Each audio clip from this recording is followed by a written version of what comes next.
फिलोरा में स्वाद है, क्वालिटी है। सबसे बेस्ट क्वालिटी इतने दिन से मेंटेन किए हुए, जबरदस्त। फिलोरा चाय एक नंबर लगती है। कड़क है चाय, बहुत अच्छा फ्लेवर है, यानी पीने में बहुत स्वाद आता है।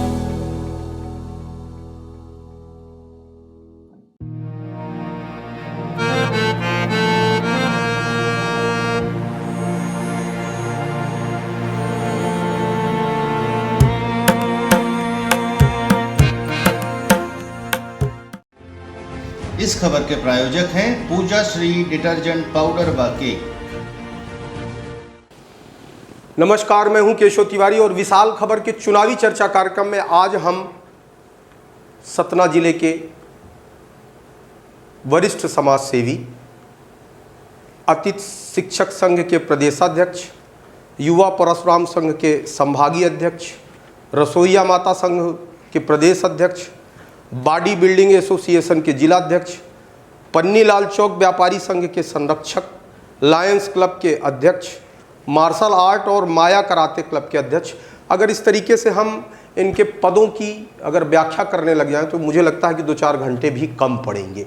लेकिन हम इतना बड़े यकीन और दावे के साथ कह सकते हैं कि जब मजलूमों, शोषितों, वंचितों और पीड़ितों की बात आती है, उनके विरुद्ध जब कोई अन्याय करता है, तो उस पूरे समाज के साथ अगर कोई चेहरा खड़ा नज़र आता है तो उसका नाम है शंभुचरण दुबे। तो शंभुचरण जी, आपका बहुत बहुत स्वागत है हमारे स्टूडियो में। आज हम चुनावी चर्चा में आपसे बातचीत करेंगे। तो 2023 के विधानसभा चुनाव नज़दीक है। इस चुनाव में क्या लगता है कि प्रदेश में किसकी सरकार बनेगी? देखिए, जो वस्तु स्थिति दिख रही है, सरकार किसी की भी बने, लेकिन हमारे शहर की जनता, पूरे प्रदेश की जनता दुखी है, क्योंकि जनता के हित में और विकास के हित में किसी भी सरकार ने काम नहीं किया। असमंजस की स्थिति है, जनता भी कंफ्यूज है कि हमारे विकास, जिन्होंने भी किया अपना विकास किया। आज जो भी नेता हैं उन्होंने अपने विकास का ध्यान दिया। कोई 200 रुपये से शुरू हुआ है, 2000 करोड़ पे बैठ गया है, लेकिन शहर की विकास के नाम पे कोई भी, या प्रदेश के विकास के नाम पे कोई भी काम नहीं हुआ। तो आपको क्या लगता है कि मतलब त्रिशंकु सरकार बनेगी? निश्चित तौर से त्रिशंकु न सरकार कांग्रेस की बनेगी न भाजपा की बनेगी। इसका मतलब ये साफ है कि प्रदेश की जनता इन दोनों दलों से खुश नहीं, बिल्कुल खुश नहीं है। आप सतना के तमाम जन आंदोलनों से जुड़े रहे हैं, आपको क्या लगता है कि सतना में किस दल का प्रत्याशी जीतेगा? देखिए, किसी भी दल का प्रत्याशी जीते, बात जनता की हित की करना चाहिए, शहर के विकास की करना चाहिए। आज स्थिति ये है कि पूरा शहर खुदा पड़ा हुआ है। शहर में विकास के नाम पे शून्य, मतलब किसी भी प्रकार का काम नहीं हुआ। आज किसी भी गली में आप चले जाइए, जनता त्राहिमाम चिल्ला रही है। आज आप 20 साल के, अगर 10 साल, 15 साल, 20 साल के इतिहास में आप देख लो तो शहर में विकास के नाम पे कुछ काम नहीं किया, न जनता के हित में काम किया, न जनता के सुख दुख में खड़ा होने वाला कोई नेता है। तो जनता दुखी है। मतलब सतना शहर की जनता एक बात ये भी कहती है कि सतना रीवा से आगे था, 25 साल पीछे हो गया। रीवा सतना से पीछे था, 25 साल आगे हो गया। कटनी देख लीजिए आप। रीवा तो एक बुद्धिजीवी, पढ़े लिखे, योग्य प्रत्याशी थे, उन्होंने आज सतना से 25 साल आगे कर दिया। कटनी को आप जाके देख लीजिए। कटनी जो तहसील से भी बुरी थी, मैहर और नागौर से भी बुरी स्थिति में, तो आज वो सतना से आगे पहुंच चुका है। ये स्थिति है शहर की। तो कहीं ना कहीं इस बात के लिए आप किसको जिम्मेदार मानते हैं? निश्चित तौर से जो यहाँ के नेता हैं, जनप्रतिनिधि हैं, उन्होंने शहर में विकास के लिए कोई काम नहीं किया। अगर सतना शहर को एयरपोर्ट मिला तो वो भी छिन गया। शहर में कोई विकास का काम हुआ, कुछ भी नहीं मिला है। चुनाव के टाइम पे भूमि पूजन जरूर दिख रहा है। भाजपा 18 वर्षों से प्रदेश में सरकार में है, आप इस सरकार से खुश हैं या नहीं?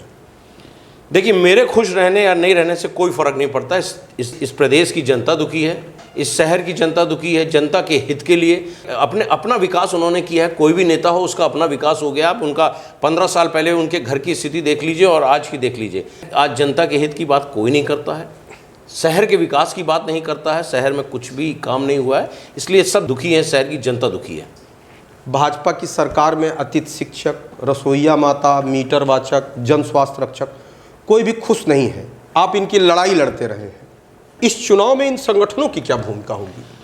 देखिए, जो हमारे इन संगठनों के, जैसे कि मैं अतिथि शिक्षक की बात करता हूँ, हमारी रसोईया माताएं हैं, हमारे मीटर वाचक हैं, हमारे जन स्वास्थ्य रक्षक हैं, हमारे प्रेरक शिक्षक हैं या हमारी रसोइया माताएं, जितने तमाम हमारे संगठन हैं जिनकी लड़ाई हमने यहाँ से लेके भोपाल तक लड़ी है, वो जनता उस संगठनों के उन कर्मचारियों के हित की बात जो करेगा, जो अपने एजेंडे में उनको शामिल करेगा, जो अपने वचन पत्र में शामिल करेगा, ये कर्मचारी उनके साथ खड़े हो जाएंगे। अगर घोषणा पत्र में शामिल करेंगे, इनके हित की बात होगी जो तो उसके शामिल साथ करेंगे, खड़े हो जाएंगे। तो ये लोग उनके साथ खड़े हो जाएंगे। और यदि किसी ने शामिल नहीं किया तब क्या करेंगे?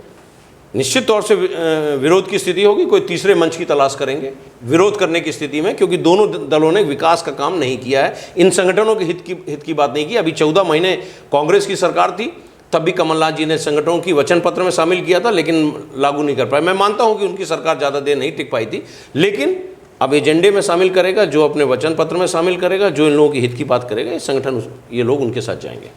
आप जैसे संघर्षशील व्यक्ति को कोई राजनीतिक दल अपने साथ क्यों नहीं जोड़ता? देखिए, आज के जो चल रहा है, वस्तु स्थिति जो चल रही है, उसमें चरण बंधन परिक्रमा की राजनीति चल रही है। जो भी नेता आज आप देख लीजिए, या तो चरण बंधन करके अपनी राजनीति सेक रहा है, या वो परिक्रमा कर रहा है, उनके घर में सब्जी पहुंचाने और उनकी सेवा करने का काम कर रहा है। वो मेरे खून में नहीं है, इसलिए आज मेरी स्थिति, कोई भी दल या कोई भी नेता मुझे अपने साथ खड़ा करना नहीं चाहता, क्योंकि मैं चरण बंधन नहीं कर सकता। मेरी चरण बंधन की राजनीति में जनता के हित की बात करता हूं, जनता के विकास, शहर के विकास की बात करता हूं, और जब जब जरूरत पड़ेगी जनता के लिए मैं हमेशा खड़ा रहूंगा। राजनीति अलग है, सेवा अलग है। सतना शहर के अधिकांश नेता जो हैं वो आपके मुंह पे भले नहीं, लेकिन अंदर ही अंदर आपसे जलते रहते हैं, क्यों? ये एक विडंबना है। इसका जो सोच है, उनकी कारण यह है कि मैं सिर्फ जनता के हित की बात करता हूं, जनता के लिए लड़ता हूं, अपना विकास कभी मैंने सोचा नहीं। आज तमाम बड़ी बड़ी फैक्ट्रियों के मैंने आंदोलन किए, मुझे खरीदने की कोशिश की, मैं बिका नहीं, मेरे ऊपर मुकदमे लगे, मैं जेल चला गया। बाकी आप नेताओं का जाके देख लीजिए, फैक्ट्रियों से जाके पूछ लीजिए, सब सौदेबाजी करते हैं। शंभू चरण दुबे सौदेबाजी नहीं करता, शंभू चरण दुबे जनता की सेवा करता है, जनता के हित की बात करता है। किसी भी समाज का कोई आदमी खड़ा हो, शंभू चरण दुबे उसके साथ सुख दुख में खड़ा होता है। भविष्य में आपकी राजनीतिक योजना क्या है? माने आप भविष्य में किस तरीके? मेरा सिर्फ एक लक्ष्य है, मैं चुनाव नहीं लड़ रहा हूँ।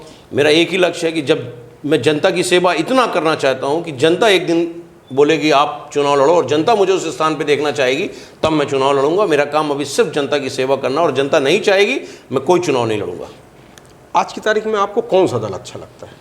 देखिए, हमारे लिए जो जनता की हित की बात करे, जो जनता के काम करे, जो विकास करे, हम उसके साथ खड़े हो जाएंगे।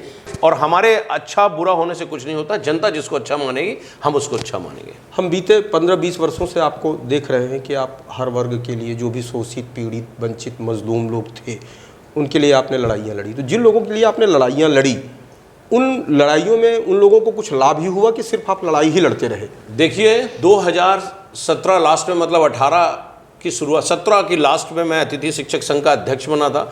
उस समय अतिथि शिक्षकों को 2500 रुपये, 2000 रुपये, 1500 रुपये मानदेय मिलता था। आज उनका मानदेय 18,000 मिल गया। 3 साल में, 4 साल की लड़ाई में मैंने उनको वहाँ पहुँचाया। हमारी रसोइया माताओं की लड़ाई मैंने यहाँ से भोपाल तक लड़ी, उनको 1000 मानदेय मिलता था, आज उनका मानदेय 4000 हो गया। आंगनवाड़ी की लड़ाई लड़ी थी, अगर आपने ध्यान होगा आपको, कि मैं 2018 में पानी की टंकी में चढ़ गया था, माननीय मुख्यमंत्री जी ने मुझे गिरफ्तार करके जेल भेजा था। उसी दिन आंगनवाड़ी की तनख्वाह 5000 से 10,000 कर दी थी। तो लड़ाइयों का जीता जाता उड़न है। कर्मचारी बता रहा है आपको, शहर बता रहा है। बिरला की फैक्ट्री के वर्करों के लिए मैंने लड़ाई ली, जनता के लिए लड़ाई की। जिसका भी मैंने काम किया है उसको कहीं ना कहीं उसका फल ऊपर वाले ने और मेरी मेहनत ने दिया है। तो बहुत बहुत धन्यवाद शंभू जी, आप आए हमारे स्टूडियो और हमसे चर्चा की। निश्चित तौर पर हमारे दर्शकों को आपकी चर्चा से कुछ न कुछ तो लाभ जरूर होगा।